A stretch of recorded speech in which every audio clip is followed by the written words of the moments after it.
ก่นแห้งดิใหม่นี่อ๋อสิขาดจะบ่มื้อนี้เจือขาดแล้วว่าบ่ส่งได้บ่ได้หลายเติบแล้ว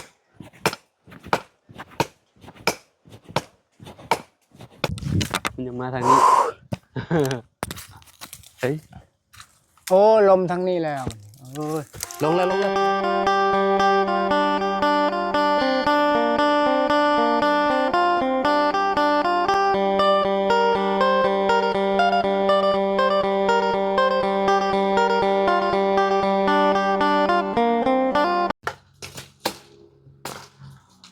เอาพี่น้องเนาะกราบสบายดีและสวัสดีเนาะFC เบิร์ดสุขูสุคนเปิดภาพมาวันนี้ก็อยู่ทางบ้านน้องอาเจืองพี่น้องเนาะเสียงก็อยาก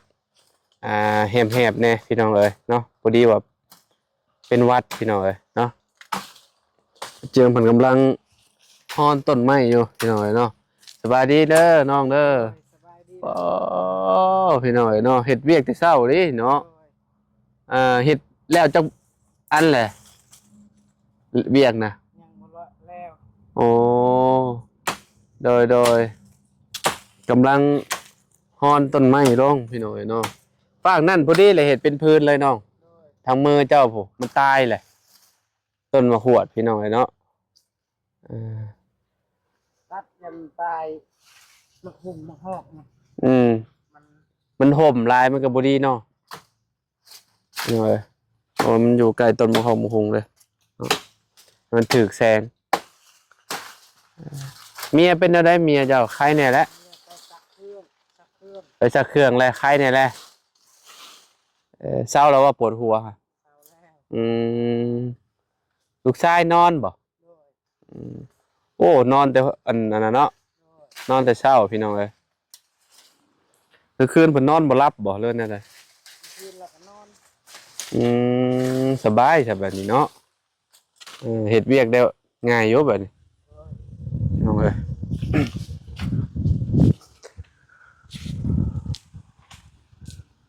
มุงเพิ่นจูดนั่นน่ะเด้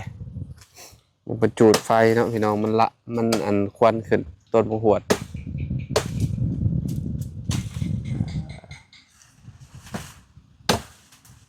เป็นพื้นไว้อ่อยไฟ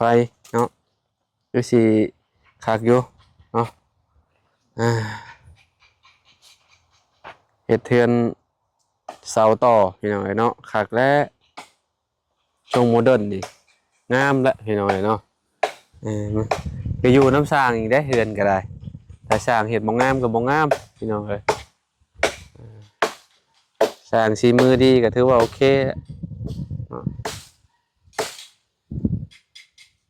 หญ้าบ่เจืองไม่หวดนี่ตัดเล็กแข็งขนาดเลยพี่น้องเอ้ย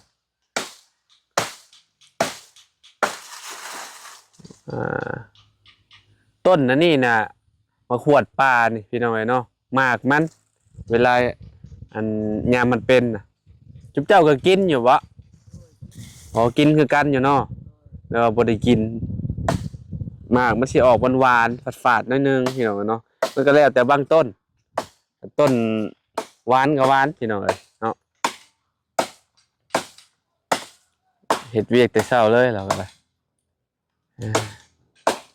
โอ้แก่นเฮงเลยผ่าจนดอดพี่น้องแข็ง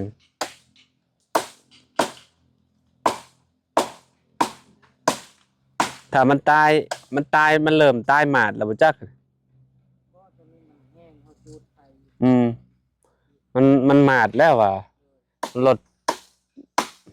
พันเราจะยากไปสิขาดโ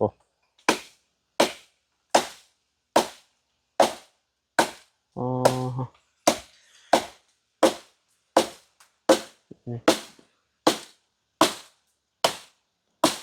เดี๋ยวละมือแล้วก็มีแต่แนวเห็ดอยู่พี่น้องเนาะน้องเพิ่นโอ้ลงแล้ว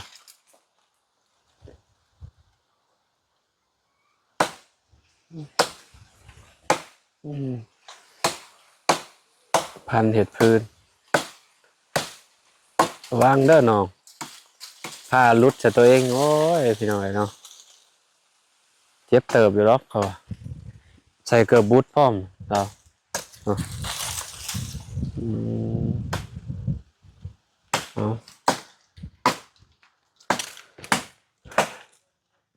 เบิ่งคนน้อยก่อนเนาะคนน้อยนอนแบบไร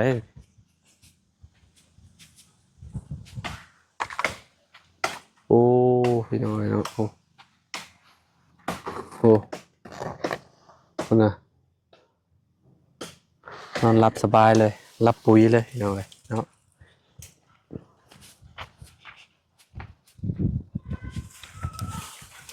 ห้าลงเมิดบ่ ด้วย อืมเอาอ้าวพี่น้องเอ้ยนะตอนนี้ก็ใกล้สิแล้วน้องอาเจียงฮอนต้นมะขวดลงเอาไว้เฮ็ดพื้นแล้ววะสังเกตเห็นว่าพี่น้องผมอ๋อฟังนี่ได้สาเจียงตัวมันเป็นนี่นี่ฟังง่ายนี่ ตัดหมดแล้ว ตัดคือกันอืมครับพี่น้องเอ้ยเนาะ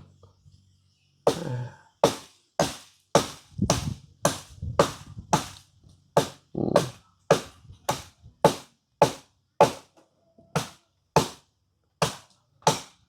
ลูกบ่ห้องบ่ไห้ก็โอเคแล้วเนาะเฮ็ดเวียกมันก็ได้ง่ายอยู่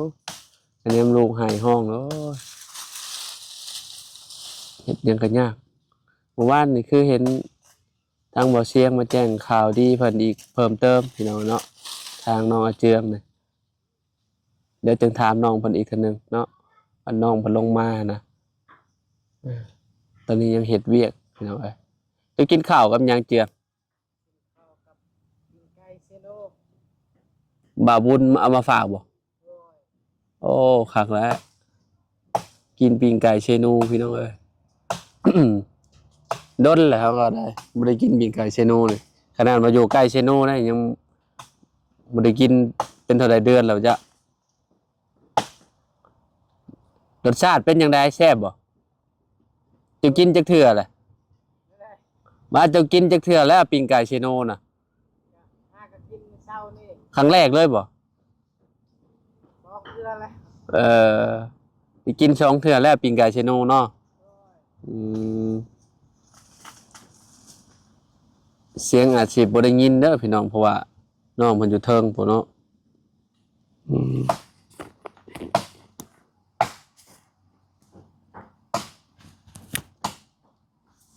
อืม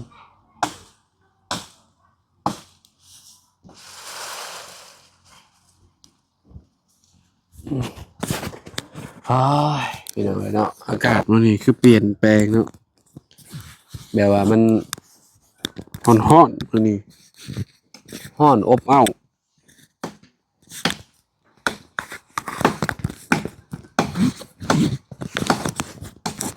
สุดท้ายบัดนี้สุดท้ายท้ายชุดพี่น้องเอ้ยเนาะคือสิบ่ร้อนเฮาติเนาะ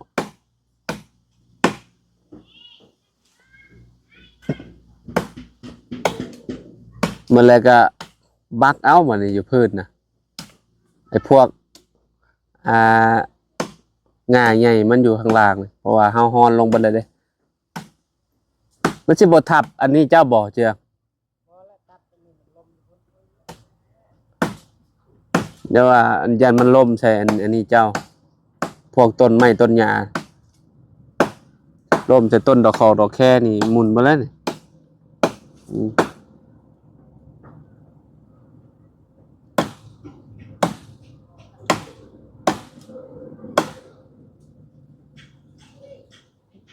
อืมบากอีกเท่านึงเขาว่า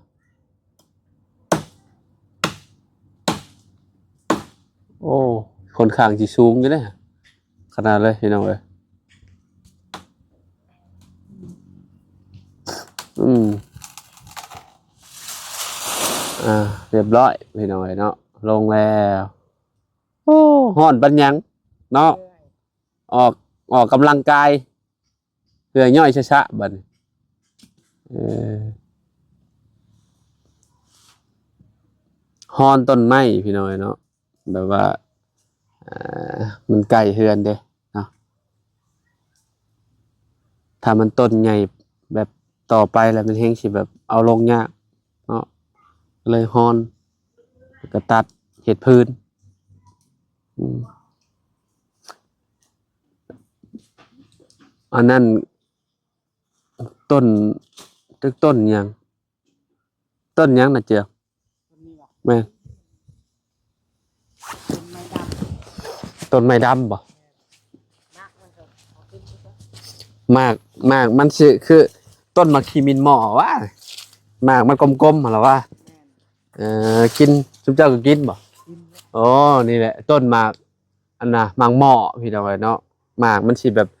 เป็นดำๆเนาะข้างในก็ดำเนาะ โดยไม้มันเฮ็ดเฮือนคัก อืม แข็ง แข็งบ่ โดย เออบัดมันหล่นเนาะ โดย บัดมันหล่นจังอันนั้นพี่น้องเอ้ยบัดใบมันหล่นแล้วก็ฮ้อนเอาอันนี้มันเนาะ ตัดออกแล้ว เอาพื้นแล้วก็จูดเลยบัด โด ละ ยบ่ไม้ตัวนี้คอยไปสิตัด แค่ต้นนี้นะ โดย ตัดเอาไปเฮ็ดอันนั้นก็ได้เนาะ โดย มันชื่ออยู่เอาไปเฮ็ดอัน เสา เสาเนาะ โดย พี่น้องเอ้ย เอ้ยอ่อนเพิ่นว่าให้ตัด ฮะ เอ้ยอ่อนเพิ่นว่าให้ตัด แต่ เอ้ยอ่อนได้เราเฮ็ดมันอยู่นี่ เราอยากให้ตัด โดย โอ้นี่เมื่อไรเจ้าก็ เอาเลื่อยตัดเมื่อไร เอาพาแล้วตัด ฮะ พาก็ได้ ตัดอันนี้ได้ บ่ตัดตัวนี้ โอ้มันสิขาดเดี๋ยวบ่ ขาด แข็งไหมน้อง ลองเบิ่ง จะสิเอาลงทางใด ทางนี้แหละ ต้องไปบากทางนั้นเนาะ โดย ไปบากทางนั้นก่อนเอาลองเบิ้งค่ะโอ้สูตรแล้วนี่เนาะ โดย มีน้ำลายใส่อ๋อ เฮาทางให้ใหม่กว่านี้เฮาตัด ฮะ เฮาทางให้ใหม่ ไม่ใหญ่กว่านี้ โดย เจ้าผ้าดิตัด โดย อ๋อ ค่อยตัดแบบนี้แหละมือจนบาดหมด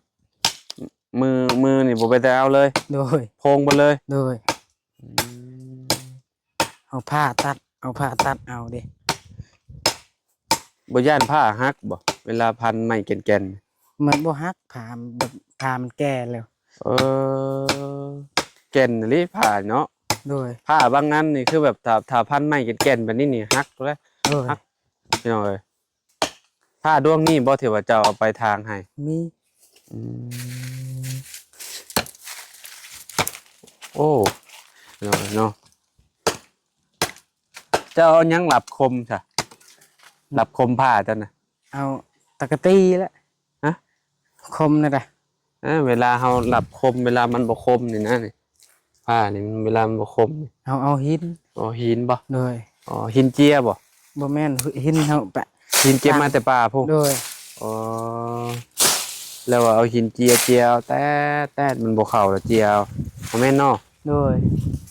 ผักนี่ เบิ่ง แซ่บ เบิ่งแก่นไม้นี่ก็มันแก่นซำใด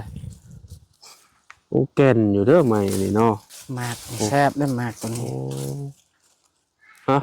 หมากหยังนี่ หมากสะไล แม่น หมากมะละขี้นก มีบ่หมากมัน มันเริ่มสิมีแล้วมันเป็นดอกเลย โอ้จะตัดมันจ้ะปลาแล้ว โดย จะน้อยเจ้าก็เก็บกินคือเก่า โดยแซ่บกิน เอาลวกกินกับป่นเนาะ แม่น ป่นกับอิหยังก็ได้ แกงเฮ็ดปวกก็แซ่บ เฮ็ดหน่อไม้เอาใส่กินครับ แม่นบ่ แม่น ตำมะกล้วย โดย ตำมะกล้วยก็กินกับก็แซ่บเคยบ่ บ่เคยกินแล้ว บ้านข่อยกินได้ โดย กินเอายอดมัน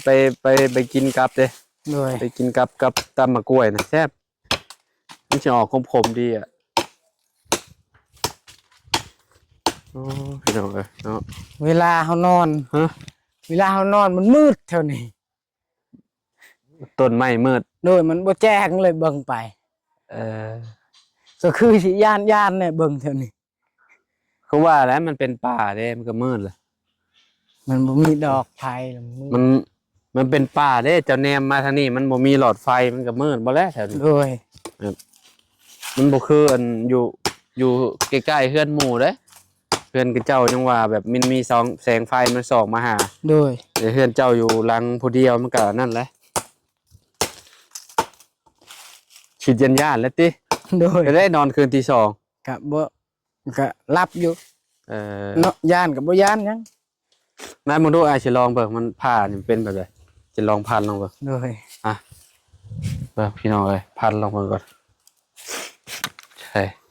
โอ้แก่นมันมีเนาะนี่เนาะ โดย เอาโอ้โอ้แบบนี้เนาะโอ้ผมเคยฟันนึกเถื่อผ้าแบบผ้ามีผ้าคอแบบนี้นะพี่น้องเอ้ยเนาะชนใหญ่บ้านจุกข่อยมันจิผ้าแบบมันเฉลียบไปเลยมันพอดคอคือแบบนี้แก่นแห้งหรือใหม่นี่อ๋อจิขาดจะบ่มันนี่นะเจือ ขาดแล้ว ว่าบ่ชงได้ป่ะอ๋อพันแป๊บเดียวมือนั่นแหละมือจากแดงน่ะบ่ได้เฮ็ดเวียกแบบนี้แต่เฮิงเลย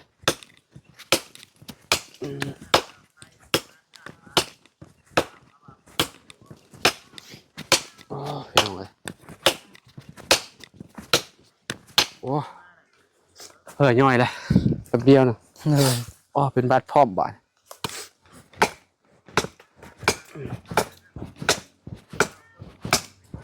บ่คือไม้อันเด้อไม้อันนั้นเนาะไม้นี่แพงนี่ความเจ้าเว้าดิเอาเนาะเมื่อยเลยแป๊บเดียวไม้น่ะเป็นอะไรไม้มะขวดน่ะ มันก็คือกันแหละ แก่นคือกัน โดย มันมีจักสติงเนาะน้องเนาะ โดย มีจักสติงปาดนะพี่น้องเอ้ยได้หลายเติบแล้ว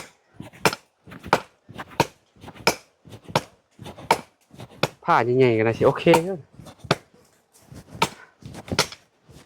จะทางป่ามีแต่ต้นไม้ใหญ่ๆบ่ โดยทางให้ พ่อบ่วันนี้เนาะ ต้นใหญ่มากลาย ต้องบ้าเขาอีกบ่ พอแล้วบากเบิ่งนี้อีกเบิ่งข่อยบากไอ้เมื่อยแล้ว ทันที่ได้เมื่อยเลย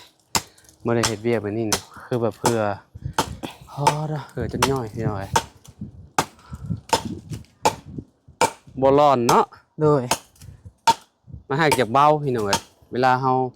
ฟันอะไรแบบมันอยากอันน่ะมันอยากดอนกลับหั่นน่ะ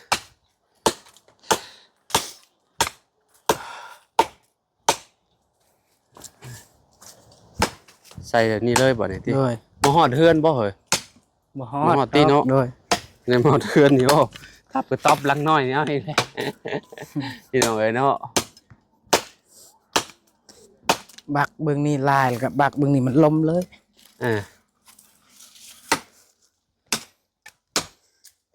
ก็ว่าแล้วเราก็เคยเฮ็ดไร่เฮ็ดสวนตลอดเลยพี่น้องเอ้ย แม่น เพราะว่าผมบ่คือเฮาได้แบบเฮาบ่ค่อยได้เฮ็ดไร่เฮ็ดสวนอยู่บ้านเฮาบ่ได้อันนั้นมีแต่เฮ็ดแต่นาหั่นแหละอยู่นี่มีแต่เพิ่นทางไร่ทางและพี่น้องเอ้ยไม้ต้นไม้ใหญ่ๆก็พันเดือน4เดือน5บ่เขาเจ้าไปทางนี่ แม่น หรือว่าเดือน2เดือนสองเดือนสองเขาเฮ็ดใส่ข้าวแล้ว ฮะ ใส่ข้าวในไห้แล้วเดือนสอง อ้าวคือสิใช้ไว้แท้เดือน2มันบ่แม่น บ่แม่นเดือนสี่เดือนห้านี่ ฮะ เดือนสองเดือนสามเขาทางให้ เดือน2เดือน3เดือน4เดือน5 เขา พัง จูด เขาบ่ บ่เขา จุดโตะ โดย จุดแหละ จูด เดื แล้ อ วน ก็ เดือน4เมษาช่วงนั้นมันเป็นเดือนร้อนเด้ โดย แดดแห้งเลยจุดช่วงนั้นเนาะ โดย ตายมันคนก็เดิมทางแล้วช่วงนี้นะทางให้ทางหยังนะทางให้มันตายเด้ไปเลยกระจูดบัด โด นี้ ย เจ้าน่ะให้เก่าแล้วเนาะ โดย บ่ยากทางดอกนะหักทางคือเก่าแล้วเนาะ ไห้เก่าอ่ะ ฮะ บ่ได้เฮ็ดและไห้เก่ายันบ่เป็น อ๋อต้องหาเห็ดหมองใหม่อีกบ่ โดยทางไม้และ เออ ครูปีแบบนั้นตลอดเลย เออพันไปพันมาเดี๋ยวมันก็ลงเองพี่ดอยเนาะเดี๋ยวมันก็ขาดเองใกล้แล้วบ้าง มันก็อยากลมแล้ว ฮะ อยากลมแล้ว อยากล่มหรือบ่ โดยได้ยินเสียง คือสิบ่ลงทางเฮาหรอกเนาะ บ่มันลงทางพุ่น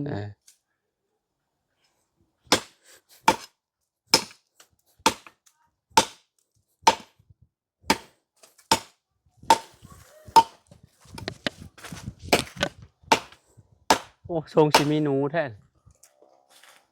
บ่มีดอกเนาะ โดย โอ้อยู่เทิงมันเป็นแบบ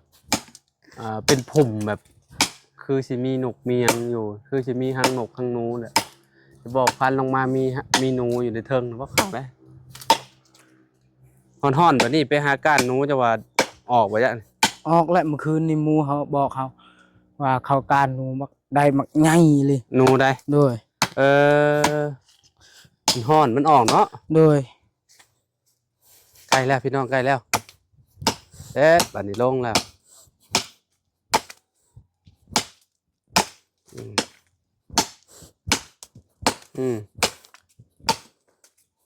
ต้นนี้ใช้เวลาอยู่ประมาณ30เกือบ30พี่น้องเกือบ30นาที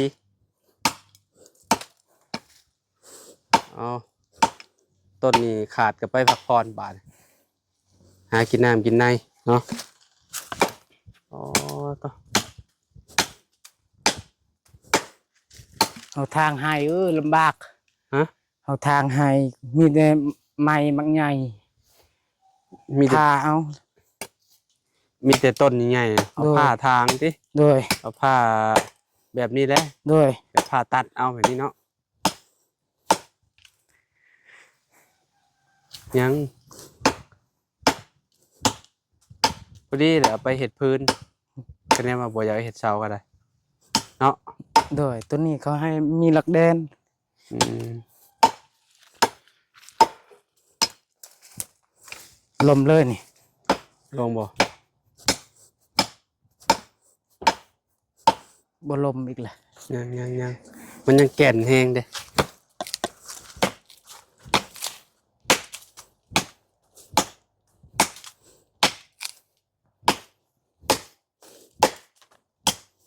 คือในอนาคตถ้ามันนั่นน่ะมันสูงแหละเวลานั่นมันลงยากเนาะมันตัดยากลงแต่ตอนยังน้อยนี่ดีแล้วพอมันไกลเฮือน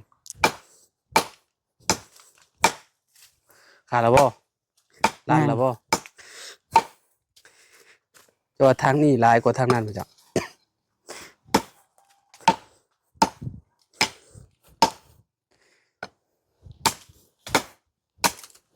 โอ้พี่น้อง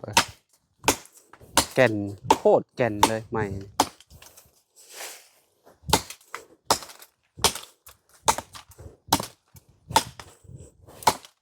ไปนี่มอดนี่เจาะย่างแล้วนี่ โดย เนาะไม่นี่นะ อุ้ยผ่านบักเมื่อยๆนี่ ยังบ่ลมนะ ยังหน่อยหนึงใจเย็น เมื่อยได้เนาะ โดย พันเผื่อจิขาดใส่แห้งมหาศาลนะพี่น้องขนาดเท่าพันเมื่อกี้นี่น้อยหนึ่งก็ยังแบบ จนเหือแตกโอ้ใกล้แล้วน้องใกล้แล้ว ลองอยู่ดูยัง ลมมันสิลมทาง ลมมัน แหละ ต้านมันสิมาทางเฮาอีตี้ โดย ขอโทษอย่ามาได้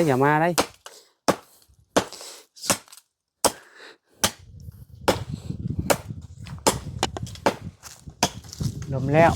เฮ้ยโอ้จะไปทางใดเด้ไปแล้วเจียงโอ้ไปแล้วอบลมพัดไปแล้วโอ้เฮ้ยจะมาทางนี้บ่ ยังสิเบิ่งอยู่ ฮะ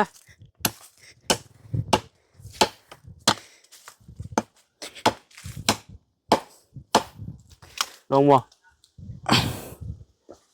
โอ้ลมต้านเว้ย ลมต้านมันบ่ลมแล้ว นั่นว่าลมต้านแห้งแล้วจะไปทางไหนเด้จะว่าชีมาทางนี้บ่จ๊ะลมพัดถึก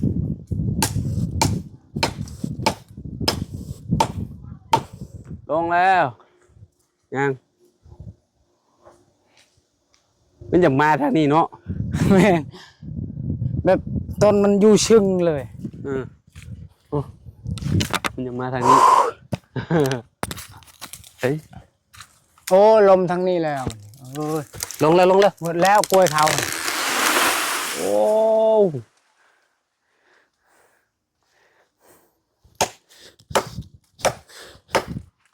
เจ้าบ่ให้บ่มัน บ่ ทับกล้วยกับเจ้าเลย หักซาคืนแล้ว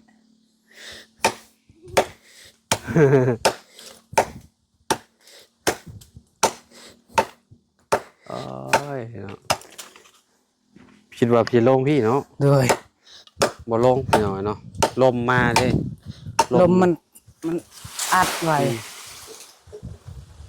ลมพัด อุ้ยไม่ยังน่ะ โอ้ แตน เพิ่ง บ่แม่นแตน แตนบ่ โดย อ๋อหางแตนพี่น้อยอ๋อแม่แตกโคบหำใหญ่หนึงอ๋อหางใหญ่เฮงเลย โดย เรียบร้อยแล้วพี่น้อยเนาะลงพี่มีแต่ไปอันนั้นออกเนาะ โดยไปจูดแตนก่อน หาแนวมาจูดแตน ให้ ก่ มั อน นเข้าเฮือนมันก่อนเข้าห่มก่อนไป ไปจับพี่น้องเลยเนาะหาผักหาพรก่อนบัดนี้เนาะ โดย เดี๋ยวจักลงมือไหมเนาะอยู่ดีมีแห้งวัชุคูสุคนพี่น้องเลยเนาะขอบคุณละลายเนาะแตนแตกโคกพี่น้องเลยเนาะเดี๋ยวเจียงไปหาจูดแตนผักพรน้อยหนึ่งเราอะเนาะหากินน้ำกินไนก่อนเมื่อยบ่ เมื่อย เมื่อยย่อยเพื่อกเลย โดย โอ้โหพี่น้องเลยเนาะ มาแล้วน้องเพิ่นก็ได้ไปซักผ้าเนาะไปจ้ะน้องพอกันไหม โดยสบายดีเด้อ ขอบคุณละลายเนาะ โดย แรกๆว่าสิถามน้องเพิ่นเรื่องสมทบเมื่อวานนี่เนาะ โดย เป็นได้จ้ะ กะ น้อยหนึ่งก็ได้เนาะ ก็ยัง ตัวเชียงมาแจ้งแล้วได้เมื่อวาน ยังบ่ได้แจ้ง อืม เสียงยังบ่ได้แจ้งครับ มาแจ้งข่าวดีบ่ โดย เอาเนาะก็ถ้ารอรุ่นรอชมจ้ะเนาะว่าสิเป็นยังไงพี่น้องเอ้ยวันนี้ก็พากันนี่แหละฮอนต้นหมอกต้นไม้ลงก็โคตรฮ้อนเลยพี่น้องเอ้ยมื้อนี้ โดย อากาศแบบแดดแห้งมื้อนี้ฝั่งนั้นเป็นต้นหมากตองบ่หรือว่าแม่นเนาะ บ่แม่น ไปซะเจ้า โด อย ยู่ดีมีแฮง สบาย พี่น้อง ดีเด้อ พอกันใหม่ขอบคุณหลายๆเด้อพี่น้องเด้อเนาะสบายดีเด้อพี่น้อง